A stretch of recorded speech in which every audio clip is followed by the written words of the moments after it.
নম্বর 34-এ যে তালাকনামাটা তামিমা 23শে ডিসেম্বর 2016 তারিখে সম্পাদন করেছিলেন যথাযথভাবে, সেটা কিন্তু আদালতে প্রদর্শিত হয়েছে। মানে হলো আদালতে এখন ওর মূল কপি বিদ্যমান। আচ্ছা ভাই, একটা জিনিস সোশ্যাল মিডিয়াতে ছড়াচ্ছে যে রাকিবকে তালাক না দিয়ে তামিমা বিয়ে করেছে। এখন রাষ্ট্রের আইন অনুযায়ী বা আসলে তাদেরকে আগে তালাক হয়েছে পরে নাসিরকে বিয়ে করেছে, এটা আপনি কি জানেন? এখন আসেন, এই যে তালাক হয় নাই তারপরে নাসিরের সাথে বিবাহ, এই প্রশ্নটি কিন্তু ক্রিমিনাল আদালতের জন্য প্রযোজ্য বিষয় না হয়। তাহলে এই আদালতটি কোথায়, এই বিষয়টি কোথায় নিষ্পত্তি হবে? এটা দেওয়ানি আদালতে, অর্থাৎ সিভিল আদালতে। এই কারণে আমি মামলার যে বাদী রাকিব হোসেনকে আমি জিজ্ঞাসা করেছিলাম, আপনি আপনার যে এই পূর্বতন বা এক্স ওয়াইফ তামিমার সহিত যে তালাক যে হয় নাই, এই মর্মে কোনো দেওয়ানি আদালতে কোনো মামলা করেছেন কিনা? রাকিব বলেছে আমি মামলা করি নাই। তারপরে প্রশ্ন করেছি যে কোনো ডিক্রি লাভ করেছেন কিনা? রাকিব উত্তর দিয়েছেন যে না, আমি কোনো ডিক্রি পাই নাই। তারপরে এও প্রশ্ন করেছিলাম বাদীকে যে আপনি দেশে গ্রহণযোগ্য কোনো মুক্তির মতামত নিয়েছেন কিনা? বলেছেন যে না। তাহলে আপনি কিসের ভিত্তিতে বলবেন যে তামিমার সাথে নাসিরের যে দ্বিতীয় বিবাহটা এইটা অবৈধ? এইটা অবৈধ বলার এখতিয়ার শুধুমাত্র দেওয়ানি আদালতের। সেই আদালতে রাকিবের চ্যালেঞ্জ করা উচিত ছিল বলে আমি মনে করি, যেহেতু এটা সিভিল ম্যাটার, যে এই বিবাহটা অবৈধ। যদি দেওয়ানি আদালত ডিক্রি দিয়ে বলতো যে এইটা বিবাহটা অবৈধ, তখন কিন্তু নাসিরের সাথে যে বিবাহটা অবৈধ বলে তখন গণ্য হইতো। এখন পর্যন্ত তো নাসিরের মামলা প্রক্রিয়াধীন চলছে, কিন্তু আমরা দেখলাম যে মানে তার সাজা নিয়েও কথা হচ্ছে যে যদি ডিভোর্স না দিয়ে, রাকিবকে ডিভোর্স না দিয়ে যদি সে তামিমাকে বিয়ে করে, তাহলে সেক্ষেত্রে তার 7 বছর 10 বছর সাজা হতে পারে। আইন কি বলে?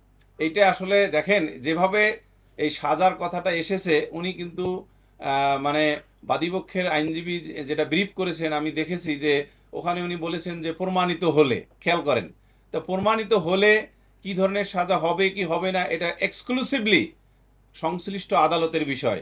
সুতরাং সেইটা প্রমাণ হওয়ার আগে আমরা বলতে পারি না যে এত বছর সাজা হবে, এত বছর সাজা হবে, এত বছর সাজা হবে। এটা এক ধরনের মিডিয়া ক্যাম্পেইন আকারে, মানে সোশ্যাল মিডিয়ায় এক ধরনের ক্যাম্পেইন চালিয়ে, মানে সংশ্লিষ্ট বিচারকের দৃষ্টিভঙ্গি মানে পক্ষে নিয়ে আসার এক ধরনের অপচেষ্টা। তবে আমরা মনে করি সংশ্লিষ্ট আদালতের বিচারক অত্যন্ত ন্যায়পরায়ণ, বিজ্ঞতার সহিত উনি আর্গুমেন্ট শুনেছেন। এই ধরনের মিডিয়া ক্যাম্পেইনের মাধ্যমে উনি প্রভাবিত হবেন না এবং ন্যায় বিচার আমরা পাব ইনশাল্লাহ। আচ্ছা, ওই যে কাগজপত্র কি আছে আপনি আছে? কাগজপত্র, যে মূল কাগজপত্রগুলো ডেফিনেটলি সেগুলো হলো আদালতে প্রদর্শিত হয়েছে। সেগুলো আর কাগজপত্র আপনার হাতে পাওয়ার কোনো রাস্তা নাই। কারণটা হলো এই যে মূল তালাকনামা, তারপর মূল postal receipt, these are all produced as original documents before the court. তাহলে কোর্টে যে মূল ডকুমেন্টগুলো থাকবে সেগুলো আর পৃথিবীতে আর কারো কাছে থাকবে না। কিন্তু সোশ্যাল মিডিয়াতে বারবার সে বলছে যে তার ওয়াইফ থাকা অবস্থায় নাসির বিয়ে করেছে, এটা তো আমি ইতোমধ্যে আমি এই বিষয়ে উত্তর দিয়েছি যে তার ওয়াইফ থাকা অবস্থায় নাসিরের সাথে বিবাহ হয়েছে কিনা এই বিষয়টি একটি সিভিল আদালতের বিষয়, অর্থাৎ দেওয়ানি আদালতের বিষয়। এই বিষয়টির জন্য বাদী পক্ষের উচিত ছিল প্রথমে দেওয়ানি আদালতে মামলা করা, যে এই তামিমার যে তালাক হয় নাই এই মর্মে একটা ঘোষণামূলক ডিক্রি বলে। তাহলে ঘোষণামূলক ডিক্রি যদি উনি পাইতেন তাহলে উনি বলতে পারতেন, তার আগে বলাটা হলো ভুল। দেশের একজন জনপ্রিয় ক্রিকেটার নাসির, তাকে যে সোশ্যাল মিডিয়াতে আমরা দেখছি ছোট করে কথা বলতেছে কিংবা তাকে সম্মানহানি করছে, এইটার জন্য কি করা হচ্ছে কিংবা এইটা ডেফিনেটলি আমাদের পেনাল কোডের একটা ধারা আছে যে মানহানি। তা আমি মনে করি যে রায়ে রায়ে প্রমাণিত হওয়ার আগে কারো বিরুদ্ধে এইভাবে অপপ্রচার চালানো বা মিডিয়া ক্যাম্পেইন চালানো এক ধরনের মানহানিকর, এবং এই মানহানিকর কাজটি আমার মনে হয় রায়ের মাধ্যমে বন্ধ হয়ে যাবে এবং রায়ের মাধ্যমে সত্য প্রতিষ্ঠিত হবে। তখন নাসিরের যে মানহানি হয়েছে, তখন ক্রিকেটার নাসির ইচ্ছা করলে সেই মানহানির ব্যাপারে পদক্ষেপ নিতে পারবেন ভবিষ্যতে। ধন্যবাদ।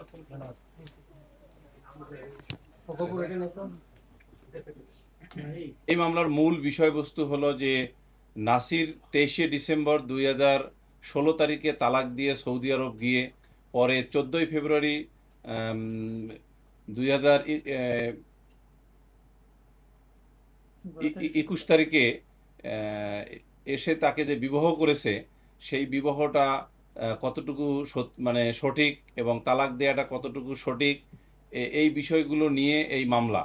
তো এই মামলার নাসিরের বিরুদ্ধে দুটো অভিযোগ এসেছে। একটা অভিযোগ হলো যে নাসির প্রলুব্ধ করে নিয়ে গেছে তামিমাকে এবং বেবিচার করেছে।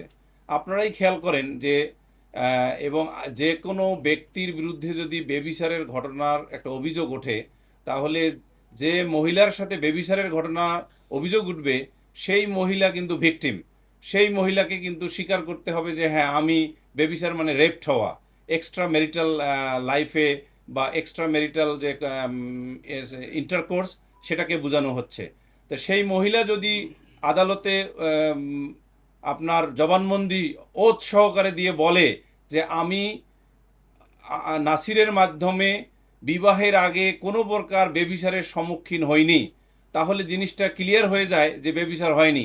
তার চেয়েও যে বড় ভয়াবহ যে সত্য, সেটি হলো যে রাকিব বাদী হয়ে নাসির তামিমার বিরুদ্ধে যখন মামলা করেছে, সেই মামলায় কিন্তু নালিশে উল্লেখ করেছে যে 14ই ফেব্রুয়ারি 2021 তারিখে রাত 8 ঘটিকায় উত্তরার 5 নম্বর সেক্টরের 13 নম্বর বাড়িতে এই ঘটনার মানে সূত্রপাত বা এই ঘটনার সংঘটিত হওয়ার কাল বা সময় স্থান বোঝানো হয়েছে। কিন্তু জেরাতে সেই রাকিব সুস্পষ্টভাবে বলেছে ওই দিন ওই রাত্রি 8 ঘটিকার সময় তার বাসায় সে শুধু একাই ছিল।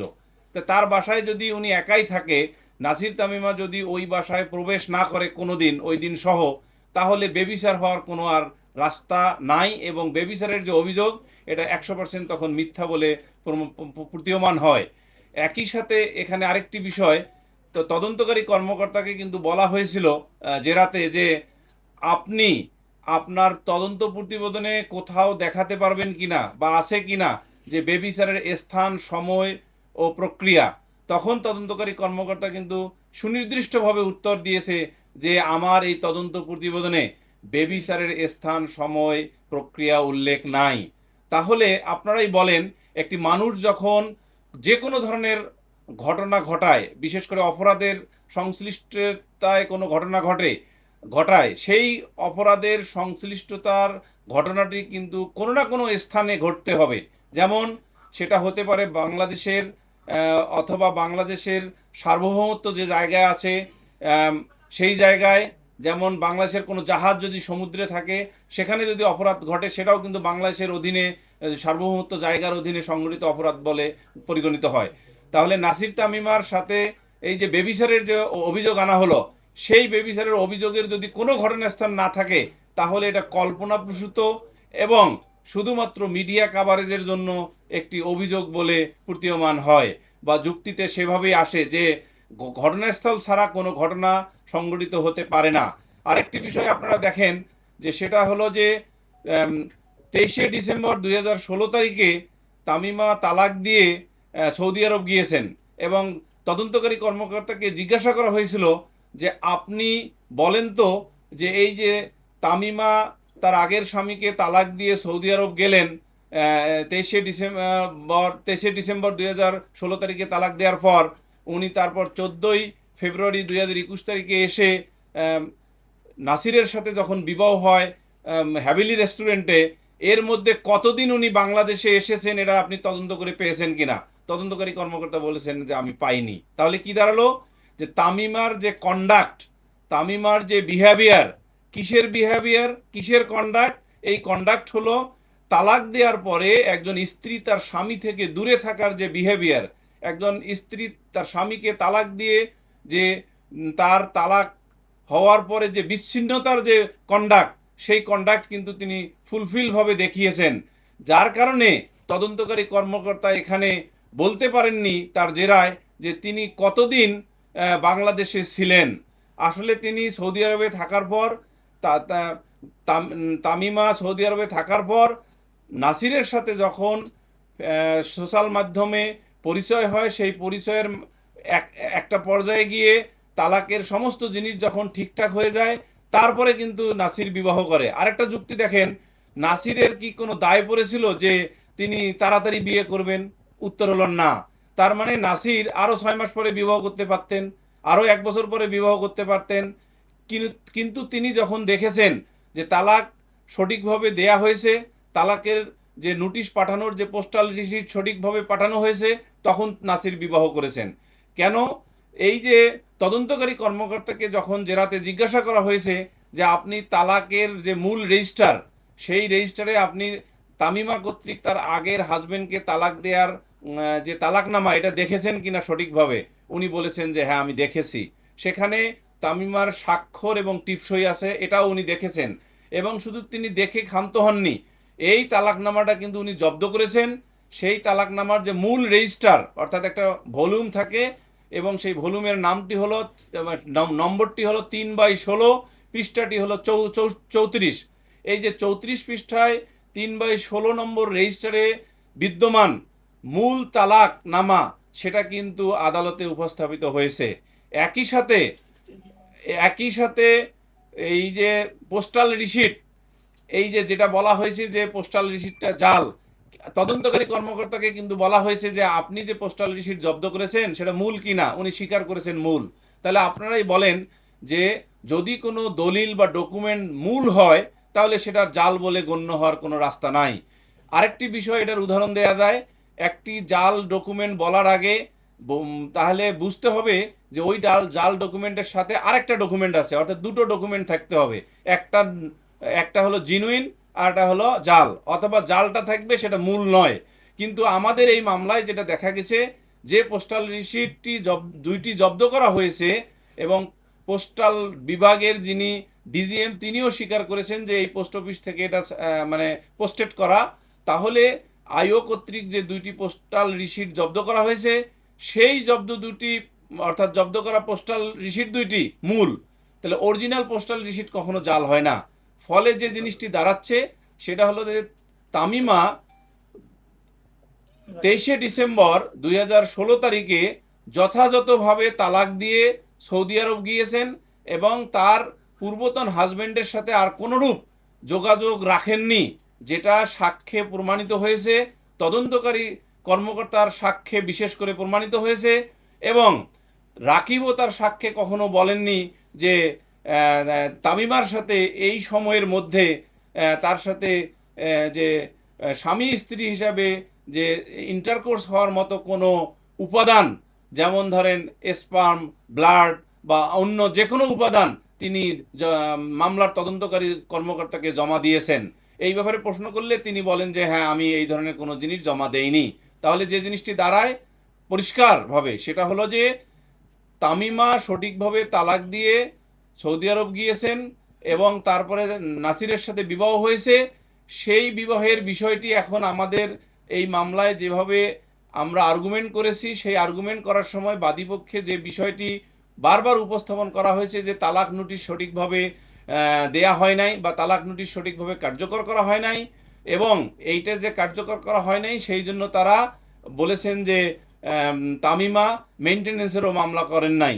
এখানে সুস্পষ্টভাবে বলতে হয় যে তালাক নোটিশ শব্দটি কিন্তু আমাদের আদালতের মানে এই সংশ্লিষ্ট ক্রিমিনাল আদালতের চার্জে নাই। এই বিষয়টা সম্পূর্ণভাবে একটি সিভিল আদালতের বিষয়, অর্থাৎ দেওয়ানি আদালতের বিষয়। দেওয়ানি আদালতের বিষয় ক্রিমিনাল আদালতে নির্ধারিত হতে পারে না। একই সাথে মেনটেন্যান্সের যে ম্যাটারটি, এটা হলো একটা ফ্যামিলি কোর্টের বিষয়। ফ্যামিলি কোর্টের বিষয়ও কিন্তু ক্রিমিনাল আদালতে বিচার্য বিষয় নহে। সার্বিকভাবে একথা আমাদের যে এভিডেন্সে আমরা যেভাবে আর্গুমেন্ট করেছি, অর্থাৎ লিখিত আর্গুমেন্ট জমা দিয়েছি, সেই লিখিত আর্গুমেন্টে ক্লিয়ারলি যে জিনিসটি আমাদের নিকট প্রতীয়মান হয়েছে এবং আমরা মনে করি সুস্পষ্টভাবে আমরা সংশ্লিষ্ট মাননীয় আদালতকে বোঝাতে সক্ষম হয়েছি যে এই মামলাটি তালাক নোটিশ কার্যকর হওয়ার মামলা নহে। এই মামলাটি হলো বেবিচার করার অভিযোগের মামলা, যে বেবিচারের কোনো স্থান নাই, সময় নাই, প্রক্রিয়া নাই এভিডেন্সে, এবং যে বেবিচারের মামলার ভিকটিম বলেছেন যে কোনো ধরনের বেবিচার তার সাথে নাসির করেন নাই। একই সাথে তালাকনামার মূল কপি আদালতে প্রদর্শিত হয়েছে, একই সাথে পোস্টাল রিসিটের মূল কপি আদালতে প্রদর্শিত হয়েছে, একই সাথে তামিমা বলেছে তাকে কেউ প্রলুব্ধ করে নাই। তাকে প্রলুব্ধ করতে বলতে আমরা বোঝাচ্ছি যে নাসির তাকে প্রলুব্ধ করে নাই এবং নাসির তার সাথে বেবিচার করে নাই। এর ফলে আমরা সুস্পষ্টভাবে এই আর্গুমেন্টে আমরা দেখিয়েছি আদালতকে যে নাসির এবং তামিমা এখানে ইনোসেন্ট, এবং আমরা মনে করি যে তারা ন্যায় বিচার পাবেন, এবং এই ন্যায় বিচারের মাধ্যমে যে ধরনের একটা অহেতুক অভিযোগ সোশ্যাল মিডিয়ায় তাদের বিরুদ্ধে দেখানো হচ্ছে যে বেবিচার অথবা পরকীয়া, এই বিষয়টি কিন্তু এটার সাথে সংযুক্ত নহে।